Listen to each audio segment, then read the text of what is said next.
hysterical, the only funny person in Salinas. Please welcome to the stage, Miguel. Come on up, Miguel.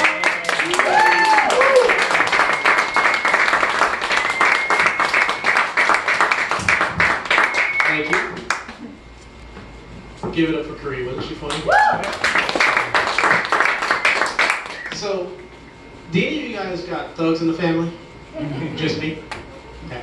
I don't mean like Crips and Bloods. I'm talking about like those little thugs, you know, kids. So in my family, we've got one of them. But I knew she was a thug when she was 6 months old. She's got a brother that's 3 years older than she is. And so when she was 6 months old, he was just sitting there minding his own business, playing with something. She walks up to him, steps on his foot. Now, for those that don't know, that's a gangster move because now they can't move away from me. Reaches up, grabs his hair, and back then he had one of those Kaepernick froze, yanks him down his height, and said something to him, baby talk. If I had to translate it, I'm pretty sure she said, "Don't fuck with me, motherfucker." From that point on, I gave her cookies every morning. You know, when you become a dad, you want to be that cool dad. You know, you don't want to be the lame dad that your kids are afraid to introduce you to and things like that.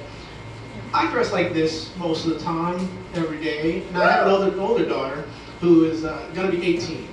And the other day, her and I were talking. And she's telling me, you know what everyone at school refers to you as dad? And I'm like, cool dad, right? She's like, no, old man in the suit. I'm like, oh. That's why I hate 18-year-olds. But so, I do applaud her though for telling me the truth, not lying to me, because teenagers, the kids lie to parents, and adults have lied to kids forever. Like I remember back when I was a kid, when I was in school, right? We had to write down what we wanted to be when we grew up, and I was sitting there and I wrote down when I grow up, I want to be president. Kid next to me, his name was Omar. He basically wrote down when I grow up, I want to be a football. Not a football player, a football. The teacher looked at him and said, "Good job, Omar." I looked at him and said, "Omar, you're an idiot." I'm trying to get my oldest daughter off into college because I just think about some of the good times that I had in college. And when I was in school, we had these things called theme courses. I don't know if in your school they may have called them a focus or something else, something different. But basically what a theme course was were 3 classes that you had to take, had nothing to do with your major, nothing to do with general ed. The school called it making you a well-rounded student. I called it a waste of my damn time. Me being a straight male, I basically decided I'll make the best of it.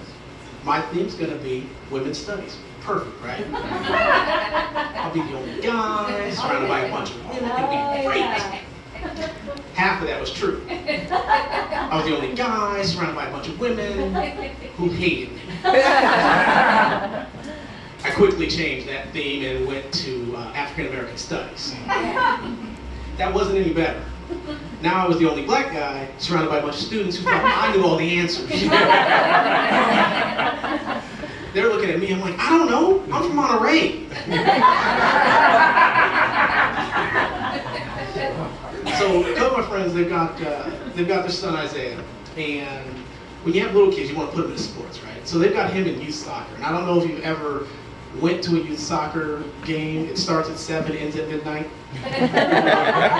But it's like watching someone try to herd cats, because there's this referee just watching all these kids run around like this. And they're not scoring ever. So they're sitting there, he's there with his wife, and he's looking out and they're watching the game.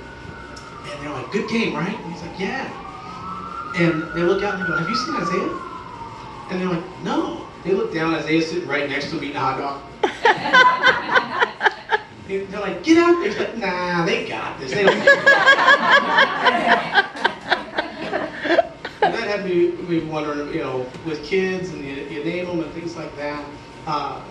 Many of you guys have noticed that a lot of these celebrities, they just go out there with the name of their kids. You got Kim Kardashian and Kanye West, they named their kid North. You got Gwen Stefani, who named her kid Apple. And I don't know if you guys know who Cardi B is, but she just had her daughter the other day and named her Culture with a K. I am so thankful that my parents were not rich. My name would probably be in a hashtag or something. lot of you guys are still probably out there wondering how a black guy like me got a Mexican name like Miguel. Yeah. Very simple. I stole it.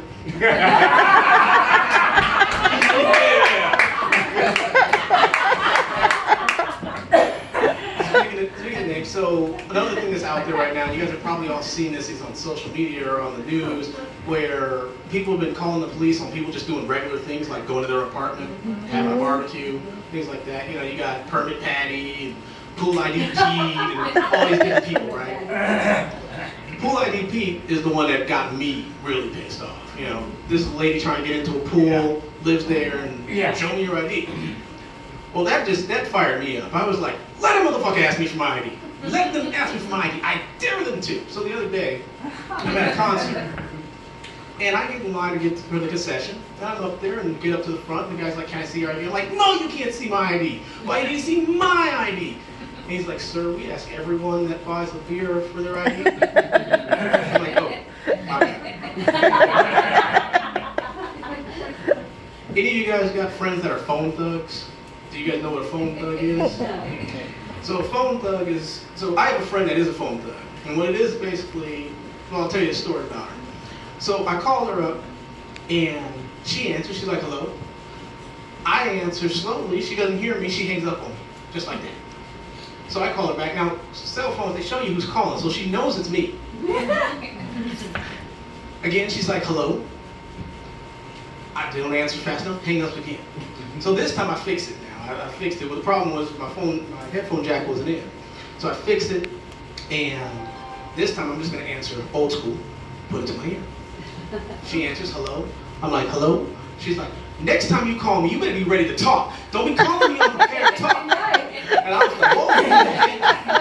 So from this point on, anytime I call her, I have an entire script ready. I got an intro, I got a plot, I got scenes, I got heroes, I got villains. I don't go into that unprepared at all. I think that's been, what other thing I've noticed is that phone thugs are only women though. Women are the phone thugs. Part of that is because, if you ever notice the difference between a phone call as a guy, if you call your buddy and you call him, the phone call, it's only 12 seconds. Phone call goes, hey, how you doing? Good, where you at? Down the street, bye. That's it. You call your girl, that's 45 minutes. Hey, how you doing? Where you at? I'm at home. And so on and so on and so on. And 45 minutes later, then you're off the phone. But so there's a couple of differences that I've noticed between guys and girls. One is a scientific one, and this is a real one. Girls have 2 X chromosomes, which, as we all know, is the universal symbol for no. Whereas guys have an X and a Y chromosome, which I've translated, because I'm a scientist now, as the Y chromosome being the universal symbol for yeah.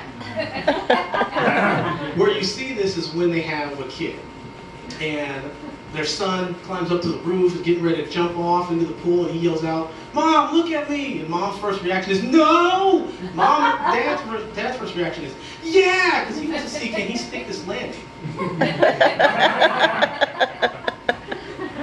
Another part where you see the difference is between Mother's Day and Father's Day. Guys, have you ever noticed that Father's Day comes after Mother's Day? Yep. There's a reason for that.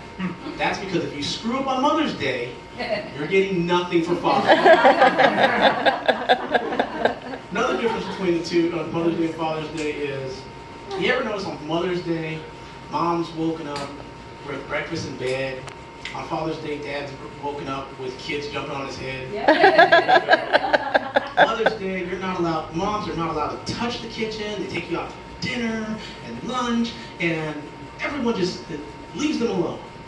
Father's Day pretty much ends with you cooking dinner for everyone. And typically there's going to be one person that doesn't like what you're grilling, and it's usually your son, because he's prepping to take your place. So the other day I was talking to a friend of mine, and she's no kids, and she's still out there dating and everything like that, and she's on Tinder, and she swipes. And she was telling me about how anytime she gets a match, she's talking to the guy, and within about 3 texts, it instantly becomes sexual. And so I was telling her the other day, I'm like, if it were me, I'd just turn it around on them. You know, if it were me, they text hey, I write hi. they'd write, how are you doing? I'd write, fine. They'd write, what are you doing tonight? Pussy pig. They'd say, what do you like to do for fun? Pussy pig again. But then I told her I'd even take it to a whole nother level. I wouldn't even send them mine. I'd send them just random ones.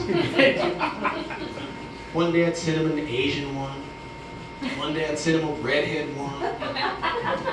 One day I'd send them a big furry 70s one. Just random. She basically told me she wouldn't do that though. She's got a little bit more class. I like to do a little bit of scientific research every now and then. Like I said, I'm a scientist now. So the other day I was doing this scientific research. Okay, that's a lie. I was scrolling on Facebook. But so as I was scrolling down, I came across a study, and it said that a teaspoon of semen has 20 calories.